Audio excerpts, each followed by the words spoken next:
Hi and welcome to the Ruby Tuesday. My name is Ruben, and this is my review for Netflix's Prank Encounters. It's a new live-action hidden camera prank series. I'm sure you've seen them before. There are 8 episodes. They're all about 25 to 30 minutes long, and Gaten Matarazzo, that kid, very cute kid from Stranger Things, is the host, and he kind of drives the story as it goes around. What's different with this kind of prank encounter series is that it's all about kind of horror, in the vein of horror. So you have like possessed teddy bears, or pretend possessed teddy bears, or a something in the woods, and so that is the kind of the main theme of it. And so you get a bunch of actors in a situation that they try and get 2 people from the general public who come to do a job for the day. I noticed there were a lot of comments when in for the trailer of this, that people are like, how horrible if you're going to get a job interview and then you don't have a job. But all these people were coming for a day job. So they're obviously going through an agency and they're going for a day job, and apparently Netflix is paying them well. So you don't have to worry about that. But they come to do a job and then they have this encounter. It's fairly well done. It's fairly well put together. I do have an issue with this program though, and not this one in particular. There have been many like this where I've watched before and I go, what happens if someone reacts badly? Because one of the first episodes is there is this guy that he is joining this group to go and collect some teddy bears from a very rich person's house, and a daughter has died, and there's this kind of a possessed teddy bear encounter, and the way he reacts is not how I would have reacted. If I saw a possessed teddy bear running towards me, I don't think I would have run away. I might have run away later, but I probably would have kicked the teddy bear. And the problem is they have professional actors in and around these circumstances, and without giving anything away with what you see or how they react. I do wonder what happens one day when somebody actually hurts another actor, or they have a heart attack or medical emergency because they're actually really scared. Because if you watch the people's reactions, and I guess that's why you watch shows like this, to see how someone would react in the face of what they think is a possessed something or a real monster. You can often see what characteristics come out of people, how they lead people, how they're trying to protect people, or do they just run away and try to protect themselves. Everybody reacts differently, and that, I think, is probably the draw of this series. But in the back of my mind, while watching these episodes that Netflix sent us, I'm always wondering what happens one day when somebody reacts really badly. They either hurt the people involved in the creation, or they themselves get hurt.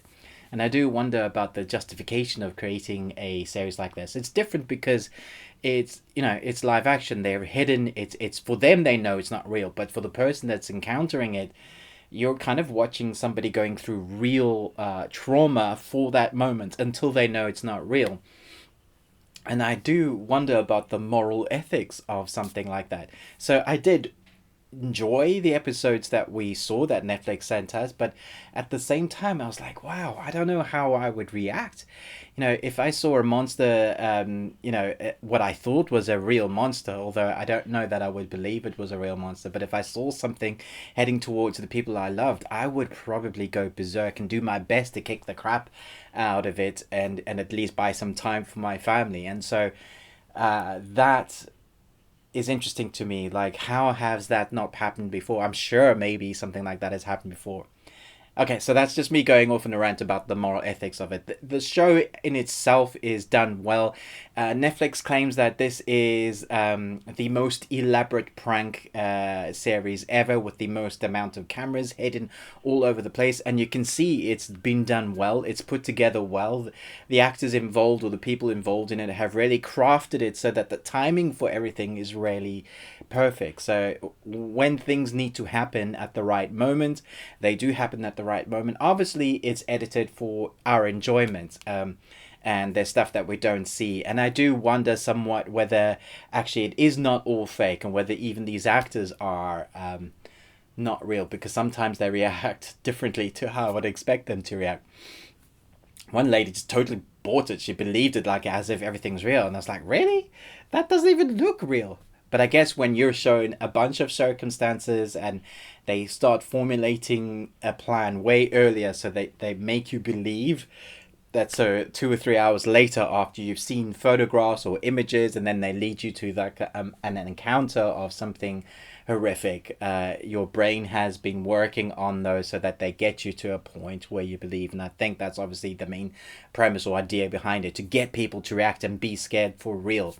um, Again, it leads me to think, wow, okay, one day someone's going to react violently or actually get hurt or injured themselves. So I don't know. It is kind of fun, and like I said, it's put together well. Let me know in the comments below whether you think we're in a place now where people need to be really careful about making something like this, or am I just overreacting and it's just enjoyment? And obviously they've protected everybody in this and checked their medical history so they're not liable to have some sort of attack, or they're ready to pounce on a real person if they may react in a bad way, just in case they need to protect their own actors within the show. I don't know, but chat to me in the comments below. I think it's pretty interesting. Yeah, I don't know how to rate a series like this. I don't know if you can. Um, for everything that is made, it's made well. It's hosted well. It looks good. It is fun to watch. I give it a solid B. Yep. Thanks so much for watching. But most of all, until next time, remember, live long and choose life.